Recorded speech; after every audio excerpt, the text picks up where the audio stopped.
Welcome to the Micropod. I'm Kathy Ennis. Join me as I talk all things business for mighty micros, savvy side hustlers, freelancers and solopreneurs. Bite-sized ideas, discussion, inspiration and a few how-tos.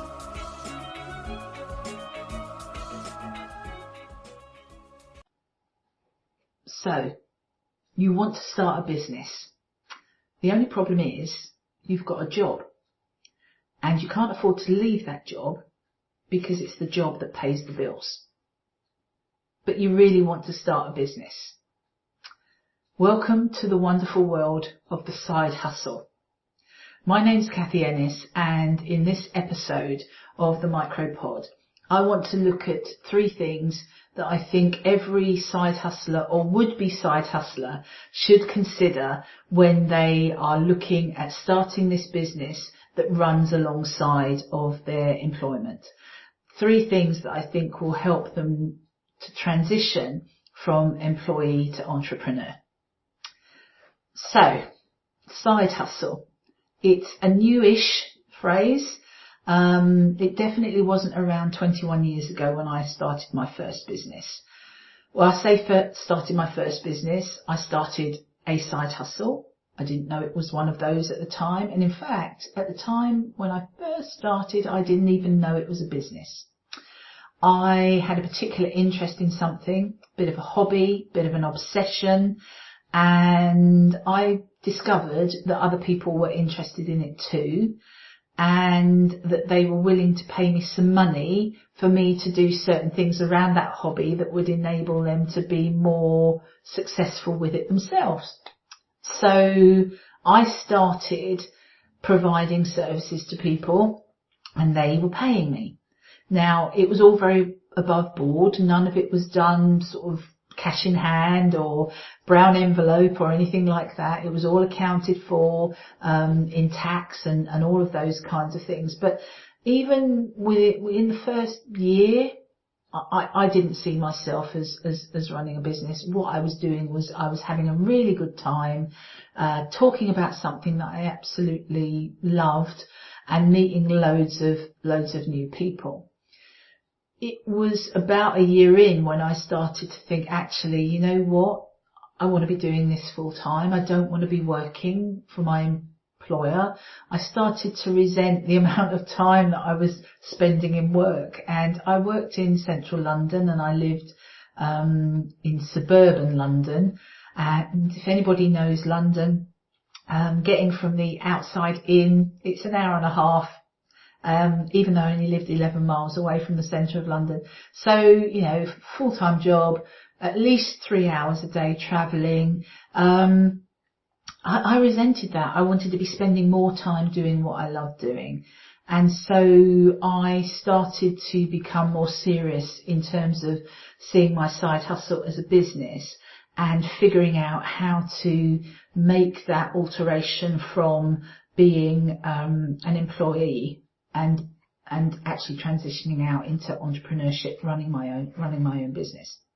So what I want to do in this episode of the Micropod is to share with you three things that I learned as a side hustler, three things that allowed me to transition out into full-time entrepreneurship. But also as a business mentor, the thing that I do now, working with micro businesses and side hustles, helping them to move from that concept of the passion that they've got for their products or services into a profitable space. So getting side hustlers to the point where they can afford to leave their job. I've got three things that I want to share with you that I think could help with that process. So to kick off, the first thing that I want to talk about is planning and organisation. Now, I don't think that the vast majority of businesses need the traditional business plan, because that's one, and I've spoken about this in other episodes of the Micropod, but the traditional business plan is very much about if a business is going out to get finance from a bank or an investor or something like that. But I do think that every business, including side hustle businesses, need a plan, because, and I think in particular in terms of the side hustle, because within the plan needs to be a route map of how you're going to work your way out of employment. What will be, for example, the one objective that you need to reach in order to be able to say goodbye to the 9 to 5? With most people, I would imagine it would be the amount of profitable income coming in that would allow them to perhaps replace that salary.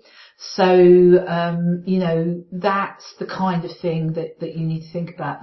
The plan needs to give you that route map through to perhaps transitioning into full-time entrepreneurship, full-time in your own business.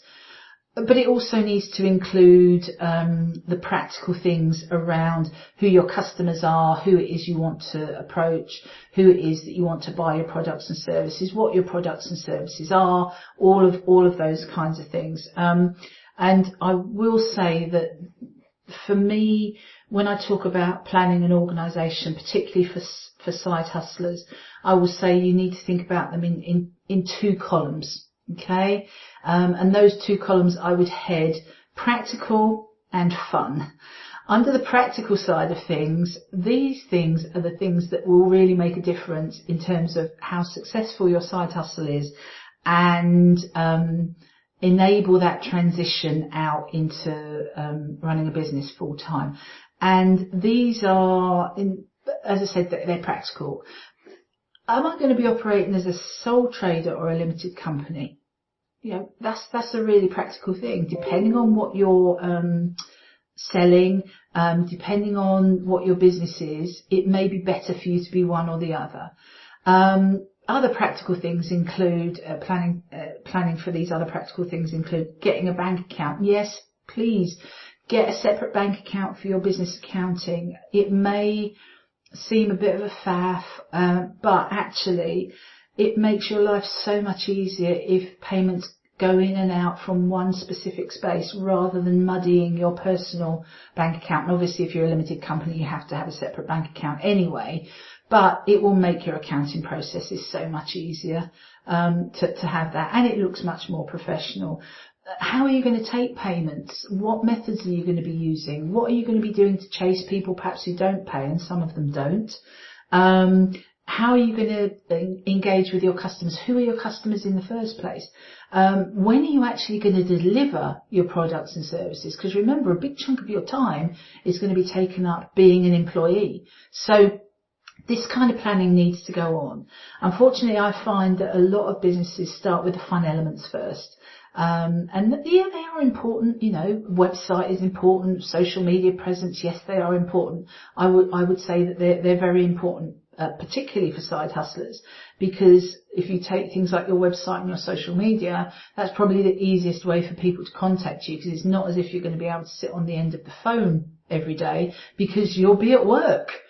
So yes, they are important, but they'll only really work for you if you've got the backroom stuff going already. So I would definitely advocate that you need to start planning. So plan for the short term, what happens on a day by day, week by week, month by month basis in year one, so over those 12 months, but plan a little bit further forward as well. So how will I know that this side hustle is successful enough for me to make that transition out of the 9 to 5 into being a full-time business owner? So that would be the first one I'd think about. The second one, and it comes into the planning side of things, is around time. And, I speak to very many business owners all of the time, and irrespective of what type of business you're running, whether it's a side hustle, a micro business, a small business, whatever it might be, the thing that most business owners don't have enough of is not money, it's time, because running a business does take time. And I think as a side hustler, you've got to be even more aware of time, because you will have far less of it than those that are doing something on a full-time basis.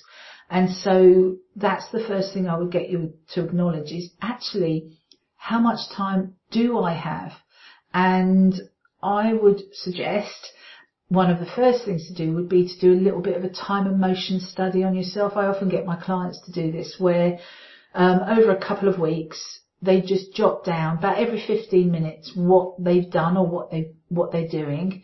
It's so that over a 2-week period you can look at the ebb and flow of your day and see where time may be that you could then actually devote to running the business. And let's face it, if you're running a side hustle, it is a business and you've got employment on the other side. So say, for example, you're a full-time employee and you're running a side hustle. Basically, you've got 2 full-time jobs. So you have to be aware of how much time you have got in order to run the side hustle alongside the business, alongside your employment. And so you need to come up with strategies for what you can do in the time that you've actually got and be realistic about how long it takes you to do certain things. So, classic one that comes up all of the time is regular engagement marketing activity. So let's say social media marketing activity for businesses, and having enough time to make that happen. And so I'd say even more so than a full-time business person, you have to chunk up your day and you have to chunk up your week and know what times you've actually got to dedicate to these things. I've always said that Sunday afternoon is a really good time to sit down and schedule all of your social media for the following week, so that you know that something is going to be happening Monday through Friday or Monday through Saturday, if you'll be posting at the weekend as well. You need to think about how you're going to get your accounts done, how you're going to interact with your customers. All of those kinds of things need time during the week. And if my experience is anything to go by, plus the experience of people that I work with who are running side hustles at the moment, you probably will have quite a few late nights. You will probably have to dedicate parts of your weekend to doing this. So those kinds of things might disappear off your calendar. And one of the biggest issues that I find, and it's quite a hard one to deal with, is expectations of you. And this quite often comes from things like friends and family. So often you may have to make apologies for not attending things. So at the moment, not a big deal because nobody's attending anything. But one of the biggest things could be parties or events or those kinds of things. If you're running a business, it's a really hungry beast and the business has to come first. So it's actually letting people know that the time that you're spending on this is actually really precious time.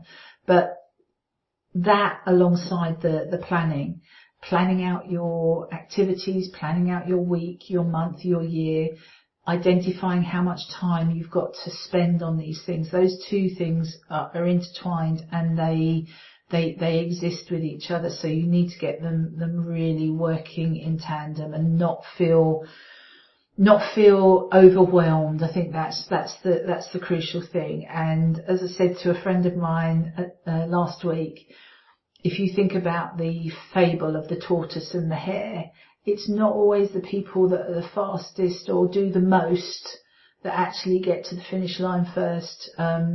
Slow and steady wins the race just as much. So don't feel that if things aren't happening mega fast that you're failing in some way. If things are moving forward slowly, that's just as good. So don't beat yourself up about that. The third thing I would say is around testing and measuring. So you've got a really brilliant opportunity as a side hustle owner to market research your idea while there's still, and I'll put it again into inverted commas, the luxury of a salary coming into your bank account. So with most people who are running a business full time, they'll put an idea out there, they'll put a product or a service out there, and while the thing is live, they'll have to be testing and measuring it. How successful is it with the customer? How popular is it? Are they selling enough of them? Are they charging the right price for them?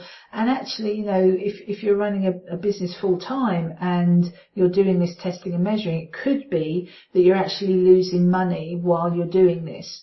If you're in the situation of running a side hustle where you've got the regular money coming in that's paying the bills, you can afford to be quite inventive and creative with what your offer is out to your potential customer base, and use the time to do that testing and measuring. So when it comes to the point where you are ready to actually say goodbye to full-time employment, you've road tested everything. You know what works. You know it works with the people that you want it to work with, and you're in a far less risky place than somebody who hasn't got the cushion of the employment sitting behind them. So I think that it's really brave of anybody who wants to start a business. I think it's really, the opportunity in terms of side hustling is absolutely fantastic. You can start something, you can get the practice and the experience in while still having the benefits of a salary coming through to you. It can be something that allows you to create a business that will see you through once you said goodbye to the employment side of things. And I would wish everybody every success and massively happy side hustling.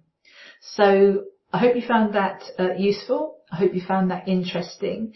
If you've got any questions about starting a side hustle, whether your current side hustle, some of the things you might want to do to make it a bit more buoyant, a bit more successful, please don't hesitate to get in contact. My name is Kathy Ennis, and you've been listening to the Micropod. You have been listening to the Micropod with me, Kathy Ennis. Make sure to check out all episodes on my blog at www.littlepiggy.ltd and your favourite podcast platforms. Join me again next time for more bite-sized info on all things micro business.